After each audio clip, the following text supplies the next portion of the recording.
"Mom, you're not invited this Mother's Day," Daniel said, his voice calm in a way that made it feel rehearsed rather than accidental. And Margaret Collins stood in the doorway of her own kitchen, one hand still resting on the counter where she had been arranging a small bouquet of grocery store carnations, trying to understand how a sentence so simple could land with such quiet force, how it could rearrange the entire meaning of a day she had been looking forward to for weeks without raising his voice even once.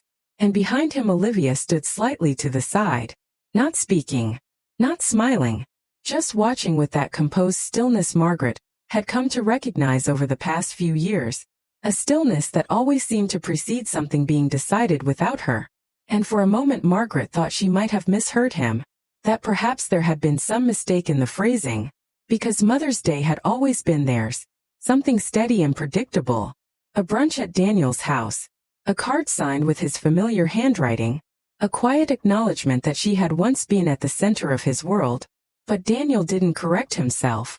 He didn't soften the words or offer an explanation. He just shifted his weight slightly as if waiting for her to accept it, as if this were a logistical detail rather than a boundary being drawn. And Margaret felt the first flicker of confusion rise inside her. Not sharp, not dramatic, just a slow, spreading awareness that something wasn't aligning the way it should. That a mother being excluded from Mother's Day didn't fit into any version of family she had ever understood. And yet she didn't ask the obvious question.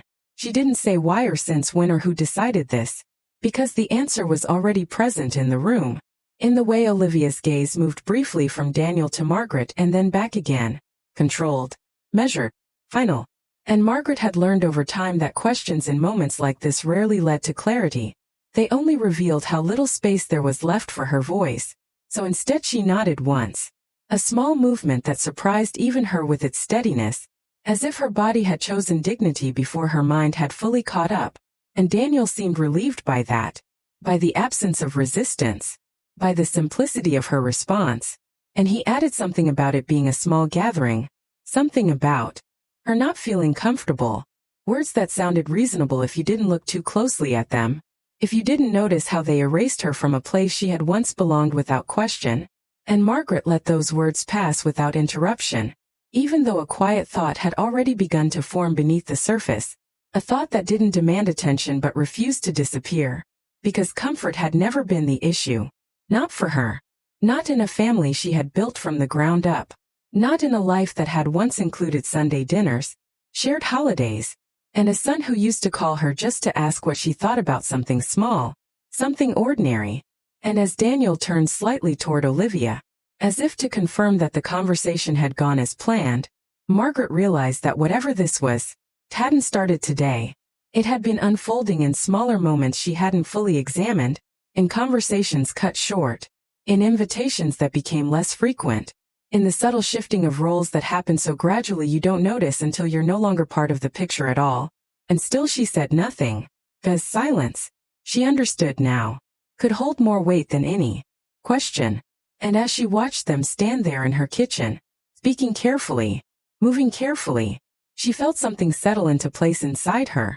Not anger, not even sadness, but a quiet recognition that this wasn't about one holiday. It was about something far more deliberate.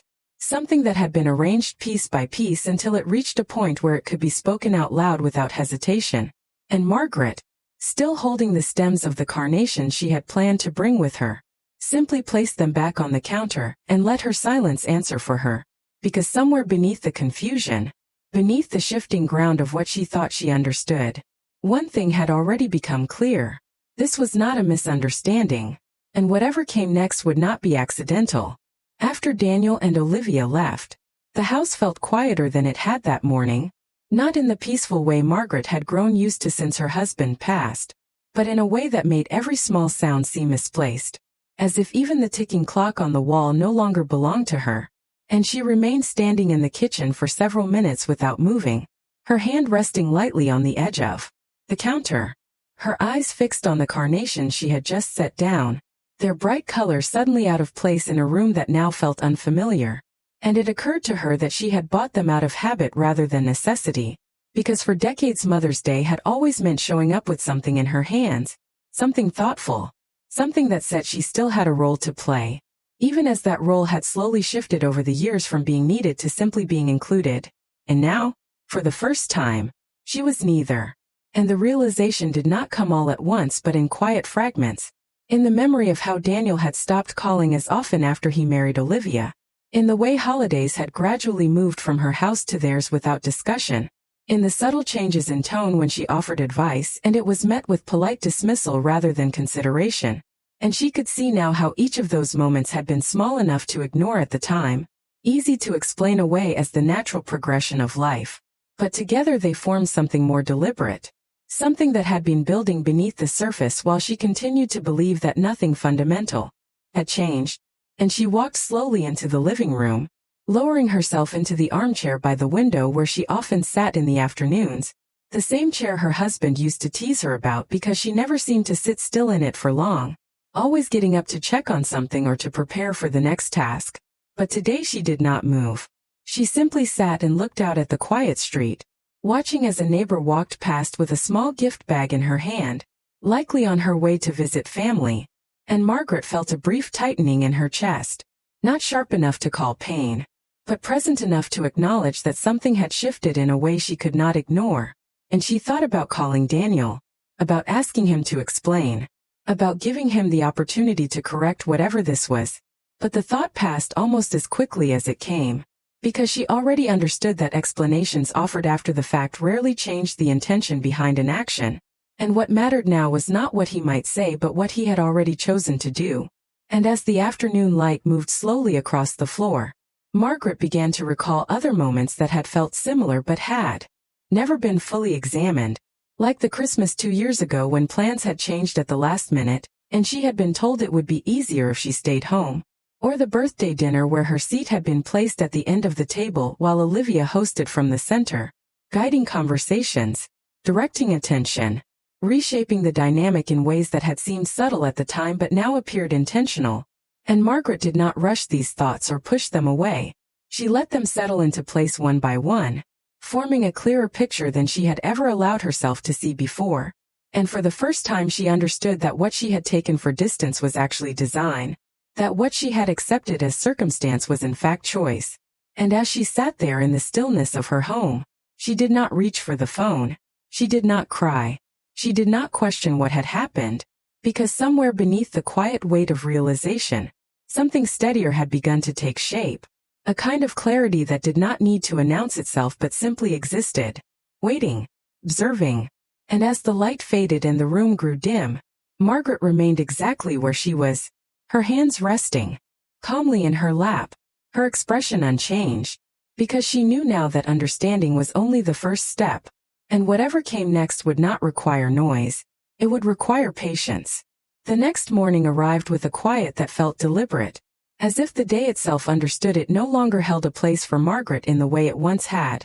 And she woke earlier than usual, not because she had anywhere to be, but because her body still followed a rhythm shaped by decades of preparing for others. And for a brief moment, as she stood in her bedroom looking at the soft light filtering through the curtains, she allowed herself to move as if nothing had changed, reaching for the blouse she had set aside the night before, the one she had planned to wear. A pale blue she knew photographed well in family pictures, but her hand paused midway, hovering just above the fabric, as the memory of Daniel's voice returned with quiet clarity, and she lowered her hand slowly, leaving the blouse exactly where it was, and instead chose something simpler, something that did not carry expectation. Because expectation, she understood now, had been the thing quietly removed from her life long before this. Morning arrived, and she moved through the house with steady, unhurried steps, making coffee, setting a single mug on the table, the same table that had once held 4, then 3, then 2, and now just 1. And she did not rush the silence or try to fill it. She let it exist, because it no longer felt unfamiliar, felt honest. And as she sat there, she found herself thinking not about what she was missing, but about what had already been taken, not in one moment, but in a series of small decisions made without her, decisions that had gradually shifted her from the center of her own family to the edge of it. And she remembered the first time Olivia had suggested hosting a holiday, how reasonable it had sounded, how natural it seemed for the younger generation to take over. And Margaret had agreed without hesitation, believing it was a transition, not a replacement. And then came the changes in tone. The way Olivia would gently correct her in conversations, the way Daniel began to defer more often to his wife's preferences, the way plans were discussed in front of her rather than with her. And each moment had been subtle, almost polite, but together they formed a pattern that was no longer possible to ignore. And Margaret realized that what had happened yesterday was not an isolated decision. It was simply the first time it had been spoken clearly enough that it could not be misunderstood. And she rose from the table and walked toward the living room, where the television remained off, where the phone sat untouched. And she noticed that she had not once felt the urge to check it, not once wondered if there might be a message waiting, because some part of her had already accepted that there would not be one, not today, not from them. And she paused by the window, looking out at the street where cars passed occasionally, where life continued in its usual rhythm. And she wondered briefly how many other people were sitting in houses just like this one, quietly adjusting to changes they had not chosen. And then the thought passed, replaced by something steadier, something clearer, because this was no longer about being included or excluded. It was about understanding the shape of what her life had become and deciding what she would do with that understanding. And Margaret did not rush that decision. She did not reach for immediate answers or dramatic conclusions. She simply stood there, observing, allowing the pieces to settle into place, because for the first time in a long while, she was not trying to hold on to something that was slipping away. She was beginning to see it exactly as it was. And that clarity, quiet as it was, carried a weight of its own. By mid-afternoon the house had settled into a stillness that no longer felt unfamiliar but instead revealed details Margaret had overlooked for years. And she moved slowly through each room as if seeing it for the first time. Not with nostalgia but with a kind of measured attention that separated memory from reality. And in the hallway she paused beside a row of framed photographs. Images that had once felt like anchors to a shared life, but now seemed more like evidence of something that had gradually shifted without her consent. And she studied one in particular. A picture taken nearly 10 years ago on a warm Sunday afternoon, Daniel standing beside her with his arm loosely around her shoulders, both of them smiling in a way that had not required effort. And she noticed how close they had been in that moment, not just physically but in a way that suggested something unspoken and understood. And then her gaze moved to a more recent photo placed just a few inches away, one where Olivia stood between them, positioned slightly forward, guiding the composition without appearing to. And Margaret stood at the edge of the frame, still smiling, still present, but no longer central. And she did not need to interpret the difference because it was already clear, not as an accusation but as a quiet observation. And she continued walking until she reached the small desk in the corner of the living room, where she kept papers she rarely had reason to revisit, envelopes neatly stacked, documents filed in a way that reflected a lifetime of careful organization. And she opened the drawer without hesitation, not searching for anything specific at first, just allowing her hands to move through familiar items until something caught her attention. A folder she had not touched in over a year, labeled in her own handwriting. And she lifted it out, placing it on the desk with a steadiness that matched the calm expression on her face. And as she opened it, the contents did not surprise her, not because she had expected this moment, but because she understood now that everything in her life had always been connected in ways she had chosen not to examine too closely. And she sat down, reading through the pages slowly, not rushing, not reacting outwardly, simply absorbing what was already there.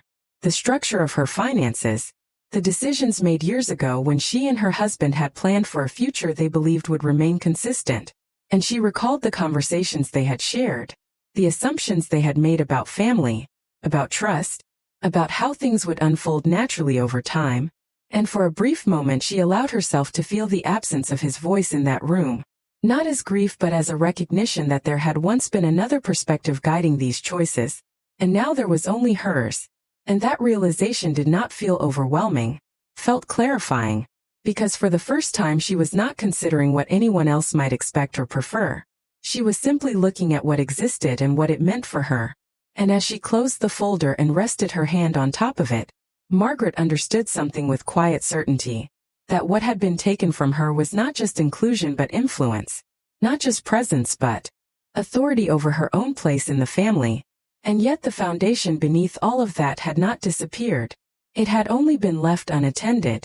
And she rose from the desk, carrying the folder with her as she returned to the living room, placing it carefully on the table beside her chair. Not as a reaction but as a step, a deliberate one. Because while nothing had been said out loud, something had already begun to change. Not in them, but in her. And for the first time since Daniel had spoken those words, Margaret did not feel excluded.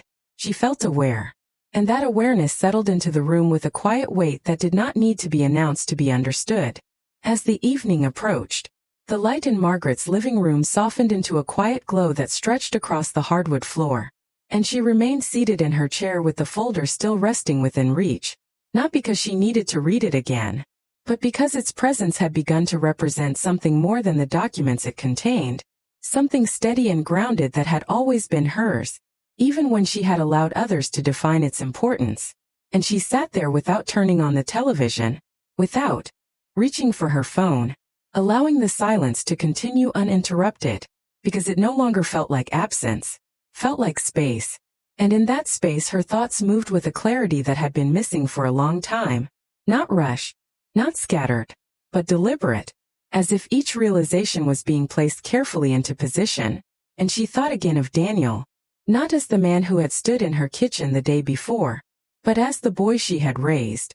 The one who used to sit at that same table and ask her questions about everything from school projects to simple decisions, trusting her answers without hesitation. And she did not try to reconcile that memory with the present. She simply acknowledged that both versions existed. And that the distance between them had not appeared overnight. It had been shaped gradually, influenced by choices, by influences, by the quiet shift in priorities that often comes when new roles are formed and old ones are left undefined. And Margaret recognized now that while she had noticed those changes, she had not acted on them. She had chosen patience, understanding, the belief that things would naturally return to balance. And in doing so she had allowed the structure around her to change without reinforcing her own place within it. And this realization did not bring regret so much as it brought perspective, because it clarified what had been missing. Not communication, not effort, but intention. And she rose from her chair and walked slowly back to the desk, opening the drawer once more and retrieving a notepad she had not used in months, placing it on the surface with a quiet sense of purpose. And she began to write, not quickly, not emotionally, but with a careful precision that reflected the way she was thinking, listing details, name, counts, small things that had once been shared but now required clarity.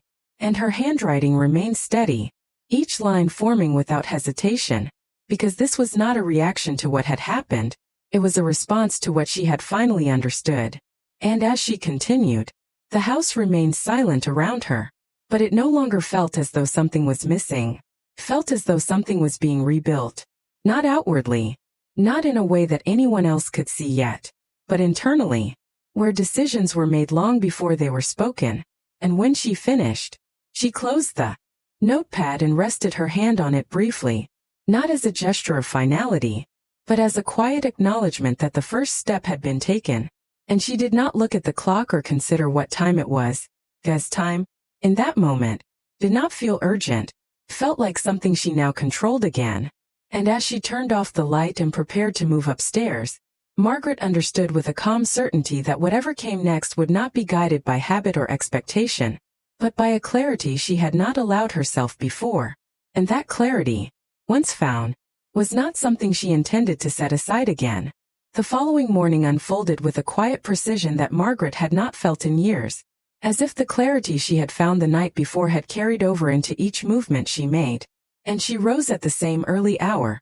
But this time there was no hesitation in her routine, no lingering expectation of what the day should have been, only a steady awareness of what it now was. And she dressed simply, choosing comfort over presentation, because there was no audience to consider, no role to perform. And as she moved through the house, making her coffee, opening the curtains, allowing the soft light to enter each room, she noticed how different everything felt when she was not anticipating interruption, not waiting for a call or a message that would define her place in someone else's plans.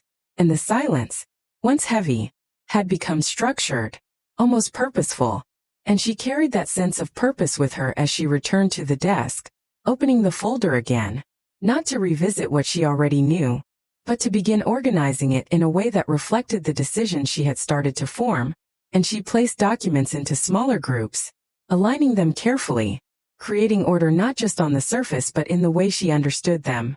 And as she worked, she recalled conversations from years ago, moments when she and her husband had discussed the importance of preparation, of ensuring that nothing was left uncertain, and she realized now that while those plans had been made together, they had always relied on her to maintain them, to understand them fully, and for a long time she had treated that responsibility as something secondary, something that existed quietly in the background while her focus remained on maintaining relationships, on keeping the family connected. But now that balance had shifted, and the responsibility she once placed behind everything else had moved to the forefront, not out of necessity alone, but out of recognition, and she paused briefly, looking down at the documents spread across the desk, understanding that each piece represented more than information. It represented control, something she had not realized she had gradually surrendered, and she reached for her phone, not with urgency, but with intention, scrolling through her contacts until she found a name she had not called in some time, and she held the phone in her hand for a moment before placing it back down, not because she was uncertain, but because she understood that timing mattered, that the next step she took would shape everything that followed, and she was no longer acting on impulse, she was acting with awareness, and that awareness required patience, and she stood up, walking slowly through the house once more, noticing how each room reflected a life that had been lived with consistency and care, a life that had not diminished simply because others had chosen to step away from it, and that realization settled into her with a quiet strength, because it shifted the perspective entirely. This was not about what had been taken from her, it was about what had always been hers, and as she returned to the living room, she placed the folder neatly on the table, aligning it with the edge as she always had, and sat down once again in her chair, her posture relaxed but her expression focused, because she understood now that the next time she spoke to Daniel, it would not be from a place of confusion or hurt, it would be from a place of clarity, and that difference, though invisible on the surface, would change everything. Later that afternoon, Margaret finally reached for her phone again, not out of habit, but with a calm certainty that had been building quietly over the past 2 days, and she scrolled to the same name she had paused on earlier, her former attorney, a man who had handled her estate planning years ago when everything in her life had still felt stable and predictable, and she pressed the call button without hesitation this time, holding the phone to her ear as it rang, her expression unchanged, her posture relaxed, and when he answered, there was a brief moment of polite recognition, the kind that comes from a professional relationship that had once been active but had since gone quiet, and Margaret spoke clearly, not explaining everything, not offering emotion, just stating that she would like to review her current arrangements and make a few updates, and the simplicity of her request carried more weight than any detailed explanation could have, because it reflected a decision already made rather than one still forming, and after a short conversation, they agreed on a meeting later that week. And Margaret ended the call with the same steady composure, placing the phone back on the table as if nothing unusual had occurred, and yet something had shifted, not outwardly, not in a way that anyone else could see, but in the quiet alignment between what she understood and what she intended to do next, and she sat there for a moment, allowing that alignment to settle, because she knew now that actions taken from clarity did not require urgency, they required precision. And as the minutes passed, she found herself thinking not about confrontation, not about what she might say to Daniel or how he might respond, but about structure, about how things were arranged and who benefited from those arrangements. And she recalled the assumptions that had once guided her decisions, the belief that everything would naturally remain within the family, that trust did not need to be revisited once it had been established, and she recognized now how easily those assumptions could be reshaped when left unexamined, and this realization did not bring anger, brought focus, because it removed the need to interpret motives or assign blame. It reduced everything to something more practical, something that could be adjusted, And she rose from her chair and walked to the window once more, looking out at the quiet street where nothing appeared different from the day before. And she understood that from the outside. Nothing had changed at all. Her home was the same. Her routine was the same. Her son was still her son. And yet beneath that surface, the structure had already begun to shift. Not because of what had been said to her, but because of how she had chosen to respond to it. And Margaret allowed herself a small, almost imperceptible nod. Not in agreement with what had happened, but in acknowledgement of what she had seen clearly for the first time. And as she turned away from the window, she no longer felt as though she was waiting for something to happen. She felt as though she had already set something in motion, something quiet, something deliberate, something that did not need to announce itself to be effective. And for the first time since that conversation in the kitchen, Margaret understood that silence, when chosen rather than imposed, was not emptiness, it was control. 2 days later, Margaret arrived at the office 10 minutes early, not because she was concerned about being late, but because she preferred to sit quietly and observe before stepping into anything that required decisions. And the waiting area was exactly as she remembered, the same neutral tones, the same neatly arranged magazines on the glass table, the same sense of quiet professionalism that did not ask questions unless invited. And she took a seat by the window, folding her hands in her lap as she looked out at the parking lot where cars came and went without significance. And for a brief moment she considered how many times she had entered spaces like this in the past with a sense of shared purpose. When her husband had been beside her, when decisions had been discussed openly and agreed upon together. But this time there was no shared perspective, only her own. And that absence did not feel unsettling, felt precise, because it meant there was no need to balance anyone else's expectations against her own understanding. And when her name was called, she stood and walked into the office with the same measured pace she had carried through the past few days, her expression calm, her posture steady. And as she sat across from the attorney, she did not begin with explanations or background. She simply placed the folder on the desk and opened it, turning it slightly so that it faced him, and began outlining what she wanted changed. Not in broad terms, but in specific, deliberate adjustments. And her voice remained even as she spoke, not cold, not distant, just clear. And the attorney listened without interruption, occasionally nodding, occasionally making notes, but never questioning the direction she was taking, because there was nothing uncertain in the way she presented it. And as the conversation continued, Margaret found that there was no hesitation in her thoughts, no second-guessing, because each decision had already been considered, already aligned with the understanding she had reached in the quiet of her own home. And when the attorney asked a clarifying question about beneficiaries, about contingencies, about how she wanted things structured moving forward, Margaret answered without pause, because this was no longer about maintaining an image of family unity. It was about defining her own boundaries in a way that could not be overlooked or reinterpreted.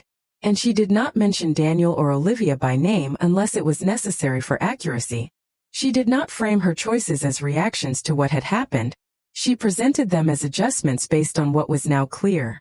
And that distinction, though subtle, shaped the entire conversation, because it placed her in control of the narrative rather than at the center of a grievance.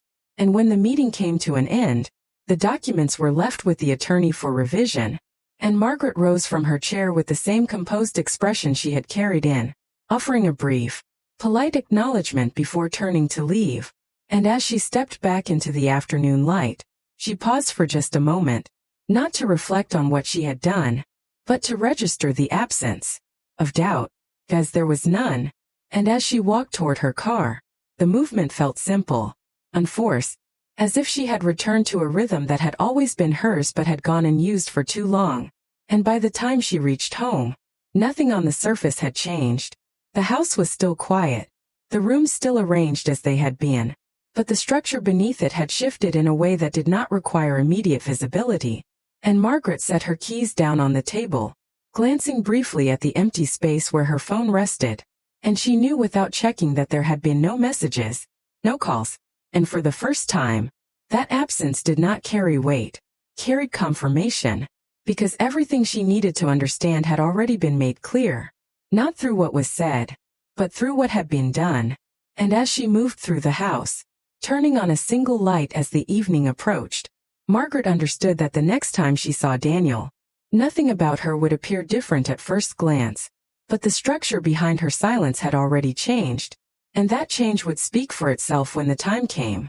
3 days passed before Daniel finally called, and when Margaret saw his name appear on her phone, she did not rush to answer it. She let it ring once, twice, allowing the moment to settle into something intentional rather than reactive.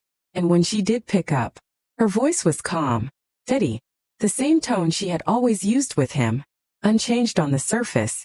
And Daniel spoke first, his words casual at first, asking how she was, as if the silence between them had been nothing more than a pause in routine. But beneath that casual tone there was something else, something uncertain, as if he had expected her to reach out sooner, to question, to react, and when she had not, it had created a space he did not quite understand. And Margaret listened without interrupting, letting him fill that space with explanations that did not fully form, with sentences that circled around the same idea without addressing it directly.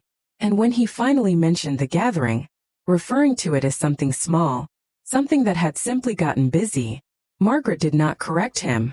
She did not challenge the version of events he was offering, because she understood now that clarity did not come from forcing acknowledgement, came from recognizing what had already been shown. And when he paused, waiting for her response, she spoke quietly, not with accusation, not with emotion, but with a simplicity that carried more weight than anything she might have said before, telling him that she understood, and that she hoped he had enjoyed his day. And there was a brief silence on the other end, longer than expected, as if her response had not aligned with what he had prepared himself to hear. And in that silence, something shifted, subtle but unmistakable, because for the first time, Daniel was not responding to his mother as someone seeking reassurance or approval. He was responding to someone who had stepped outside of that role entirely. And Margaret did not rush to fill that silence. She let it remain, because it no longer made her uncomfortable, clarified things. And when Daniel spoke again, his tone had changed slightly, more careful now, more measured, and he asked if everything was all right. And Margaret answered simply that it was, because for her, it was, not in the way it had once been, but in a way that was now defined by her own understanding rather than his actions. And after a few more exchanged words, the call ended, without resolution, without confrontation, but also without the unspoken expectations that had once shaped their conversations. And Margaret set the phone down gently, not as someone who had been dismissed, but as someone who had chosen how to engage. And she sat there for a moment, looking at nothing in particular, allowing the quiet of the room to settle around her once more. And she realized that nothing in that conversation had required her to explain what she had done, what she had decided, or what would come next, because those things no longer depended on acknowledgement from anyone else. And as she stood and walked toward the window, the late afternoon light stretching across the floor just as it had the days before, Margaret understood that the shift she had felt was no longer internal alone. It had begun to extend outward, shaping the way others responded to her without them fully realizing why. And she rested her hand lightly against the edge of the window frame, her expression calm, her posture unchanged, because the most significant change had already taken place, not in what she said, but in what she no longer needed to say. And that silence, now chosen, no longer left space for confusion, it left space for consequence.